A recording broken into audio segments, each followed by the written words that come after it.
नमस्कार साथियों, आपका हमारे YouTube चैनल जुगल टेक्निकल में हार्दिक स्वागत है। मैं जुगल राठौर। साथ ही इस वीडियो में हम बात करेंगे समूह व्यक्तिगत दुर्घटना बीमा योजना जो वर्ष 2026-27 है, इसको लेकर पूरे दिशा निर्देश जारी कर दिए गए हैं।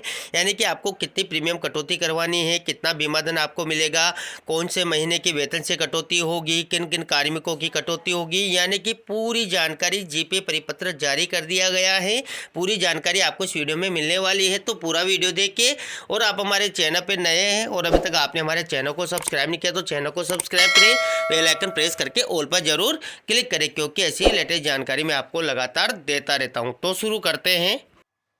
तो देखिए, कार्यालय अतिरिक्त निदेशक राज्य बीमा एवं प्रावधायी निधि विभाग के द्वारा एक परिपत्र जारी किया गया। इसके द्वारा देखिए, राज्य कर्मचारियों हेतु संचालित समूह व्यक्तिगत दुर्घटना बीमा योजना वर्ष 26-27 के संबंध में दिशा निर्देश जारी किए गए हैं। इसके तहत देखिए, वित्त बीमा विभाग राजस्थान के आदेश क्रमांक जो है 27/3/2026 द्वारा दिनांक देखिए 1 मई 2026 से 30 अप्रैल 2027 की अवधि हेतु राजस्थान कैडर के अखिल भारतीय सेवाओं के अधिकारियों सहित समस्त राज्य कर्मचारियों पर समूह व्यक्तिगत दुर्घटना बीमा योजना वैकल्पिक रूप से लागू की गई है। यानी कि ये जो योजना है समूह व्यक्तिगत दुर्घटना बीमा योजना, ये वैकल्पिक रूप में लागू की गई है। अब देखिए, यहाँ पर उक्त योजना के अंतर्गत राज्य कर्मचारियों जिनमें जिला परिषद पंचायत समितियों के राज्य कर्मचारी एवं विभिन्न स्वायत्त शासी संस्थाओं में राज्य सरकार के पट्टी नियुक्ति पर कार्यरत कार्मिक भी शामिल है। विभिन्न दुर्घटनाओं में होने वाली क्षतियों एवं मृत्यु के जोखिम को बीमा कवर प्रदान करने के उद्देश्य से निम्नलिखित तालिका में अंकित श्रेणियों में से कर्मचारी द्वारा चयन की गई किसी एक श्रेणी के अनुसार बीमा धन की समूह व्यक्तिगत दुर्घटना बीमा राज्य कर्मी पॉलिसी राज्य बीमा एवं प्रावधायी निधि विभाग की साधारण बीमा निधि कार्यालय द्वारा जारी की जाएगी। अब देखिए, बीमा धन की बात करें तो देखिए, कार्मिक के वेतन से प्रीमियम कटौती अगर 700 रुपये होती है तो 10 लाख का बीमा धन है। अगर 1400 की कटौती होती है तो 20 लाख का बीमा धन है। और अगर 2100 की कटौती करवाते हैं तो 30 लाख रुपया बीमा धन यहाँ पर मिलता है।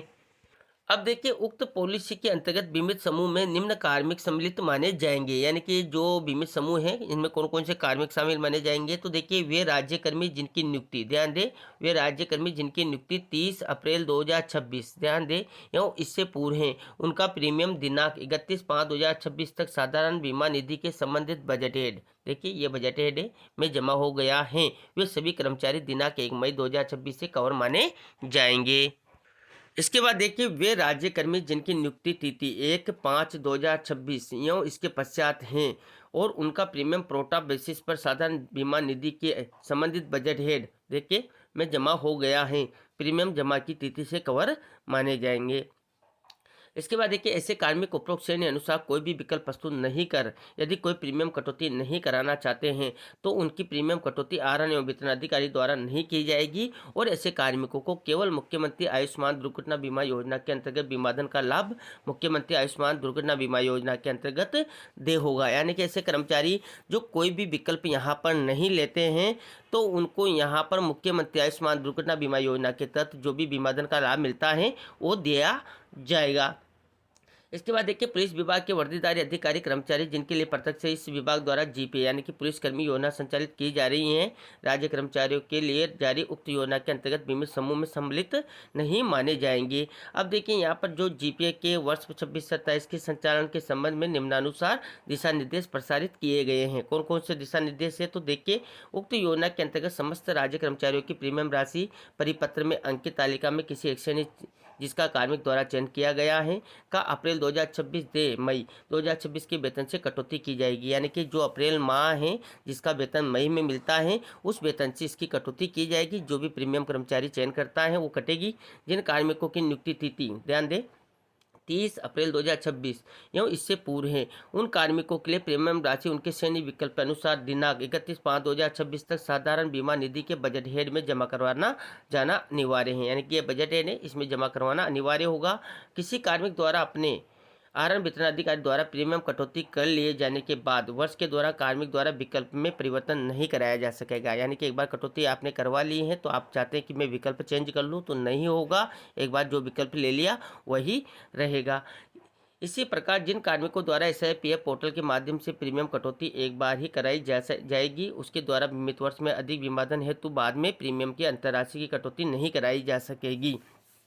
यानी कि एक बार जो कटौती आपने करवा ली और आप चाहते हैं कि मैं बढ़ा लूँ तो नहीं बढ़ा पाओगे, यानी कि एक बार जो हो गया वही आपको रहेगा। इसके बाद देखिए, जिन डीडीओ द्वारा IFMS 3.0 के माध्यम से वेतन आरित नहीं किया जा रहा है, उन डीडीओ के द्वारा बजट हेड, देखिए इस बजट हेड में IFMS 3.0 पोर्टल के माध्यम से RMS यूटिलिटी में ई बैंकिंग अथवा ई चालान क्रिएशन का उपयोग कर दिनांक 31/5/2026 तक अपने कार्मिकों की प्रीमियम राशि जमा करानी होगी। यानी कि जिनका वेतन IFMS 3.0 के माध्यम से नहीं आरित हो रहा है, उनके लिए ये प्रक्रिया रहेगी।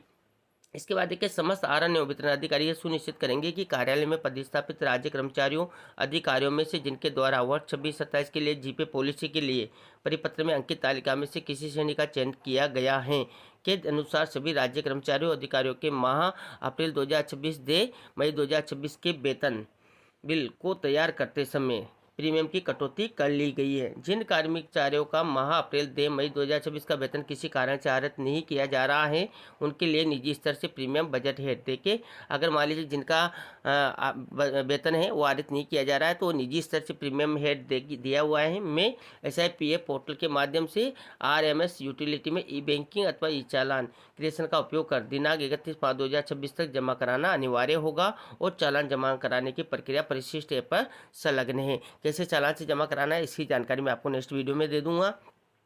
इसके बाद देखिए, समस्त आरण्य एवं वितरण अधिकारी द्वारा अपने क्षेत्र अधिकार में आने वाले अधिकारियों कर्मचारियों से SIPF पोर्टल पर उपयुक्त तालिका में से किसी भी एक श्रेणी का चयन कराते हुए प्रस्ताव पत्र पूर्ति कराई जाएगी। यानी कि आपको ऑनलाइन जीपे प्रपोजल भरना है, वो कैसे भरना है इसका मैंने अलग से पूरा वीडियो बना दिया है। अगर आप वो वीडियो देखना चाहते हैं तो वीडियो के डिस्क्रिप्शन में लिंक मिल जाएगा, आई बटन पर भी लिंक मिल जाएगा। इसके बाद देखिए, जिन अधिकारी कर्मचारियों द्वारा प्रस्ताव पत्र पूर्व में SIPF पोर्टल पर ऑनलाइन पूर्ति किए जा चुके हैं तथा जिनमें अपने नॉमिनी, ध्यान दें, जिनमें अपने नॉमिनी एवं पूर्व में भरी गई प्रीमियम श्रेणी में कोई भी संशोधन परिवर्तन नहीं किया जाना है, उन कार्मिकों द्वारा पुनः प्रस्ताव पत्र भरना आवश्यक नहीं है। यानी कि जिन्होंने पहले SIPF पोर्टल पर जो है जीपे प्रपोजल भर रखा है और उनको कोई चेंजेज वगैरह नहीं कराना है, नॉमिनी वगैरह में भी कोई चेंजेज नहीं कराना है, संशोधन नहीं कराना है, तो उनको दोबारा से प्रस्ताव भरना आवश्यक नहीं है।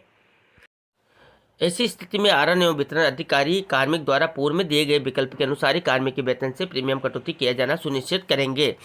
यानी कि जो कार्मिक ने पूर्व में जो विकल्प दे रखा है उसके अनुसार उसको कटौती होगी। कार्मिक के द्वारा दिए गए विकल्प के अनुसार प्रीमियम कटौती करने का पूर्ण उत्तरदायित्व तो आरण्य वितरण अधिकारी का होगा। यानी कि जो कार्मिक ने विकल्प पत्र दिया है वो कटौती करने का दायित्व DDO का होगा। जिन अधिकारियों कर्मचारियों द्वारा श्रेणी चयन और नॉमिनी परिवर्तन करना है, उनके द्वारा ऑनलाइन प्रस्ताव पत्र और प्रीमियम विकल्प अनिवार्य रूप से SIPF पोर्टल पर पूर्ति किया जाना है। यानी कि जिसको चयन यानी कि श्रेणी चयन, जैसे कि जो प्रीमियम विकल्प लेना है या नॉमिनी में कोई परिवर्तन करना है, तो उनको ऑनलाइन जो प्रस्ताव पत्र हैं यानी कि जो जीपे प्रपोजल हैं वो फिल करना होगा। इसके बाद देखिए, समस्त आरण्य वितरण अधिकारी उनके अधीन समस्त कर्मचारियों के वेतन से जीपे योजना के अंतर्गत यथा निर्धारित पोर्टल IFMS 3.0 पोर्टल के माध्यम से कटौती पत्र जो वेतन बिलों के साथ संलग्न कर कोष कार्यालय को प्रस्तुत करेंगे और आरण्य वितरण अधिकारी समस्त प्राप्त नगद राशि को बजट हेड में SIPF पोर्टल या IFMS 3.0 पोर्टल के माध्यम से RMS यूटिलिटी के माध्यम से ई बैंकिंग अथवा ई चालान क्रिएशन का उपयोग कर 31/5/2026 तक आवश्यक रूप से राज्य बीमा एवं प्रावधान निधि विभाग के संबंधित जिला कार्यालय के संयुक्त उप सहायक निदेशक के क्षेत्र अधिकार से संबंधित बैंक में जमा करवाएंगे। देखिए, चालान जमा कराने की प्रक्रिया परिशिष्ट B पर संलग्न है। अब देखिए, यहाँ पर वेतन बिल चालान IFMS 3.0 पोर्टल के माध्यम से RMS यूटिलिटी द्वारा प्रीमियम जमा कराने हेतु बजट मद निम्नानुसार रहेगा। कौन कौन से बजट मद हैं तो देखिए, बीमा तथा पेंशन निधि के लिए ये है, घटाइए राजस्व लेखा का अंतरण ये है, और राजस्थान राज्य सरकारी कर्मचारी समूह बीमा योजना के लिए ये है, और राज्य सरकारी कर्मचारी व्यक्तिगत दुर्घटना बीमा योजना के लिए ये यहाँ पर अंक दिए गए हैं। इसके बाद देखिए, संबंधित आरण्य एवं वितरण अधिकारी द्वारा जिन प्रकरणों में प्रीमियम कटौती राशि चालान द्वारा जमा करवाई जाती है, ऐसे प्रकरणों में चालान की एक प्रति अग्रेषण पत्र के साथ राज्य बीमा एवं प्रावधान निधि विभाग के संबंधित जिला कार्यालय के संयुक्त उप सहायक निदेशक को इस हादसे के प्रमाण पत्र के साथ में कटौती प्रस्ताव पत्रों के प्रस्तुत करेंगे कि सभी संबंधित अधिकारियों कर्मचारियों से ऑनलाइन प्रस्ताव पत्र मनोनयन पत्र एवं ऑनलाइन प्रीमियम विकल्प SIPF पोर्टल पर भरवा लिए गए हैं। प्रीमियम राशि की कटौती करने की तिथि से से पूर्व यदि किसी कार्मिक की मृत्यु हो जाती है, ध्यान दें मृत्यु हो जाती है, तो संबंधित डीडीओ के द्वारा प्रीमियम नहीं काटा जाएगा। इसके बाद देखिए पॉलिसी अवधि 1 मई 2026 से प्रारंभ होनी है। अतः जो कार्मिक 30 अप्रैल 2026 को सेवानिवृत्त हो जाएंगे उनके अप्रैल माह के वेतन से प्रीमियम कटौती नहीं की जाएगी। ये भी काफ़ी इंपॉर्टेंट है। इसके बाद देखिए दुर्घटना बीमा योजना के अंतर्गत प्रीमियम राशि विभाग में जमा हो जाने पर कार्मिक पॉलिसी अवधि तक के लिए बीमित रहेगी और पॉलिसी अवधि समाप्त होने से पूर्व सेवानिवृत्त होने वाले कार्मिक को पॉलिसी अवधि समाप्त होने तक पॉलिसी के लाभ दे होंगे। पॉलिसी अवधि समाप्त होने से पूर्व सेवानिवृत्त होने वाले कार्मिक को पॉलिसी अवधि के समय से शेष समय के पेटे प्रीमियम राशि का रिफंड देने का कोई प्रावधान नहीं है, ये भी बताया गया है। इसके बाद देखिए यदि वेतन से प्रीमियम काट लिया गया है तो मृत्यु तिथि से पूर्व बजट हेड देखिए में जमा नहीं कराया गया है तो साधारण बीमा निधि में समय पर प्रीमियम जमा नहीं कराने और विलंब से जमा कराए जाने के कारण उत्पन्न होने वाला दायित्व संबंधित डीडीओ वहन करेंगे और बीमा अधिनियम 1938 के सेक्शन 64 वीवी के अनुसार प्रीमियम एडवांस में विभाग से प्राप्त होना आवश्यक है। अतः किसी कर्मचारी की मृत्यु सत्य की दशा में उसकी मृत्यु सत्य पश्चात जमा कराया गया प्रीमियम विभाग द्वारा स्वीकार्य नहीं होगा और न ही उसे कोई मृत्यु सत्य पश्चात लाभ दे होगा। इसके बाद देखिए कार्मिक द्वारा परिपत्र में वर्णित तालिका में से जिस बीमाधन की श्रेणी के विकल्प का चयन किया जाएगा आरंभ वितरण अधिकारी द्वारा उसी के अनुसार वेतन में से प्रीमियम कटौती की जाएगी। कार्मिक द्वारा दिए गए विकल्प से भिन्न प्रीमियम कटौती करने के लिए आरंभ वितरण अधिकारी ही पूर्ण रूपेण जिम्मेदार होगा। ऐसे किसी भी दायित्व के लिए राज्य बीमा एवं प्रावधान निधि विभाग उत्तरदायित्व नहीं होगा। इसके बाद देखिए और भी काफ़ी सारे दिशा निर्देश दिए गए हैं। देखिए ये योजना वित्त नियम विभाग की अधिसूचना देखिए ये अधिसूचना है 13/306 के अंतर्गत नियुक्त प्रोबेशनर ट्रेनिज पर भी लागू होगी, यानी कि जो प्रोबेशन में है कार्मिक हैं उनके लिए भी इस योजना का लाभ मतलब उनको भी ये कटवाना है। अतः ऐसे सभी कर्मचारियों से ऑनलाइन प्रस्ताव मनोनयन फॉर्म और प्रीमियम विकल्प भरवाकर उनके माह अप्रैल मई 2026 के वेतन से प्रीमियम की कटौती IFMS 3.0 या RMS पोर्टल के माध्यम से प्रीमियम जमा करवाना और प्रस्ताव पत्र में अंकित नॉमिनी के नाम के अनुसार जीपीए कटौती पत्र में नॉमिनी का नाम अंकित करने का दायित्व संबंधित डीडीओ का होगा। सभी मामलों में प्रीमियम राशि या तो IFMS 3.0 पर माह अप्रैल के वेतन बिल द्वारा या RMS के माध्यम से चालान द्वारा निर्धारित तिथि तक जमा करवाई जाएगी। उक्त राशि वेतन बिल ई चालान के साथ कटौती पत्र और प्रस्ताव पत्र आवश्यक रूप से संलग्न किए जाएंगे और संबंधित कर्मचारी अधिकारी के मनोनीत का नाम संबंध एवं प्रतिशत स्पष्ट अंकित किया जाएगा। इसके बाद देखिए दिनांक 1 मई 2026 एवं इसके पश्चात नियुक्त अधिकारियों कर्मचारियों पर भी उक्त योजना लागू होगी तथा श्रेणी संख्या 1 से 3 में से किसी एक विकल्प लेने की स्थिति में उनके प्रथम वेतन से वर्ष 26-27 के लिए प्रीमियम एक मुश्त कटौती RDA के नियमानुसार प्रोटा बेसिस के आधार पर की जाएगी। एवं कर्मचारियों से प्रस्ताव पत्र मनोनयन एवं प्रीमियम विकल्प आवश्यक रूप से SIPF पोर्टल पर भरवाया जाएगा। उक्त कार्मिकों को प्रीमियम जमा कराने की तिथि से पॉलिसी कवर प्राप्त होगा और प्रोटा जो आधारित प्रीमियम गणना करने का सूत्र नियमानुसार है, यानी कि जो प्रोटा आधारित प्रीमियम कटौती होगी वो कैसे होगी तो देखिए प्रोटा आधारित प्रीमियम की बात करें तो देखिए शेष दिवस में 365 का भाग लगकर प्रीमियम कटौती श्रेणी आएगी। इसके बाद देखिए नोट दिया गया है उपयुक्त समीकरण में उल्लेखित शब्दावली का आशय निम्नानुसार है, यानी कि शेष दिवस से क्या मतलब है तो देखिए नियुक्ति दिनांक से 30 अप्रैल 2027 तक शेष दिनों की संख्या। और प्रीमियम कटौती श्रेणी की बात करें तो कार्मिक के वेतन से संभावित प्रीमियम कटौती राशि रुपये, यानी कि अगर वो 700 लेता है, 1400 लेता है या 2100 लेता है में से कार्मिक द्वारा चयन की गई किसी एक प्रीमियम राशि से की जाएगी। इसके बाद देखिए सभी कर्मचारियों को SIPF पोर्टल पर जीपे के प्रस्ताव पत्र यानी कि प्रपोजल फॉर्म को भरे जाने की सुविधा उपलब्ध करा दी गई है। कार्मिक अपने SSO लॉगिन ID पासवर्ड से लॉगिन करके SIPF पोर्टल पर जीपे प्रपोजल फॉर्म का चयन करके ऑनलाइन फॉर्म को में कार्मिक डेटा की जांच करके प्रीमियम श्रेणी एवं मनोनयन विवरण भर के कार्मिक द्वारा रजिस्टर मोबाइल फोन पर OTP आधार वेरिफिकेशन किया जाएगा। ये सारी प्रोसेस मैंने पहले ही दे दी हैं, वो वीडियो आप देखना चाहते हैं तो आई बटन पर या वीडियो के डिस्क्रिप्शन में लिंक मिल जाएगा जहां जाकर आप पूरी जानकारी कर सकते हैं। इसके बाद देखिए सभी आरएन वितरण अधिकारियों से अपेक्षाओं की बात करें तो देखिए सभी डीडीओ से ये अपेक्षित है कि वे सभी कार्मिकों को पॉलिसी की शर्तों की जानकारी देवें और उन्हें मनोनीत परिजनों को उक्त पॉलिसी के बारे में अवगत कराने का आग्रह करें। और पॉलिसी विभागीय वेबसाइट, ध्यान दें ये जो विभागीय वेबसाइट है इस पर उपलब्ध रहेगी। सभी डीडीओ से ये भी अपेक्षित है कि वे किसी भी प्रकार की दुर्घटना में सती मृत्यु की अवस्था में मनोनीत परिजनों को निर्धारित समय अवधि में FIR देखिए FIR or medical board certificate और PMR आदि आवश्यक दस्तावेजों सहित दावा पत्र प्रस्तुत कराने में प्राथमिकता से सहयोग करें एवं FIR एवं PMR के अनिवार्यता संबंधी प्रावधान का व्यापक प्रचार प्रसार करें। विलंब से दावा पत्र प्रस्तुत करने के अधिकांश मामलों में विलंब का कारण मनोनीत को पॉलिसी की जानकारी नहीं होना अथवा मनोनीत द्वारा देर से दावा पत्र प्रस्तुत करना दर्शाया जाता है। अतः सभी DDO द्वारा दावा पेश करने की समय सीमा एवं दुर्घटना से मृत्यु के सभी मामलों में FIR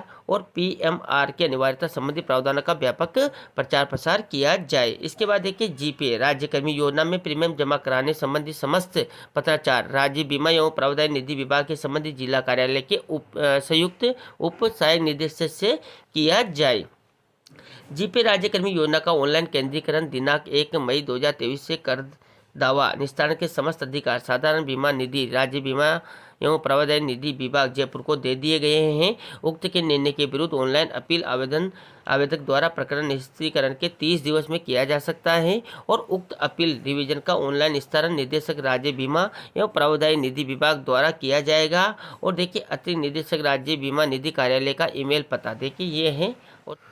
और देखिए जो GPA दावा उत्पन्न होने पर आवेदन की प्रक्रिया क्या रहेगी इसका मैंने अलग से पूरा वीडियो बना दिया है। तो ये थी साथियों यहाँ पर GPA प्रपोजल को लेकर पूरी जानकारी, क्या दिशा निर्देश दिए गए हैं, क्या प्रीमियम राशि रहेगी, कैसे कटवाना है, क्या प्रोटाबेस रहेगा, जो प्रोबेशन कार्मिक है उनके लिए भी क्या प्रक्रिया रहेगी, पूरी जानकारी स्टेप बाय स्टेप मैंने आपको इस वीडियो में देने का प्रयास किया। आपको हमारी जानकारी कैसी लगी, जानकारी अच्छी लगी तो लाइक करें, शेयर करें और अभी तक आपने हमारे चैनल को सब्सक्राइब नहीं किया तो चैनल को सब्सक्राइब करें, बेल आइकन प्रेस करके ऑल पर जरूर क्लिक करें क्योंकि ऐसी लेटेस्ट जानकारी मैं आपको लगातार देता रहता हूं। धन्यवाद साथियों, फिर मिलते हैं नई वीडियो में नई जानकारी के साथ। तब तक के लिए जय हिंद।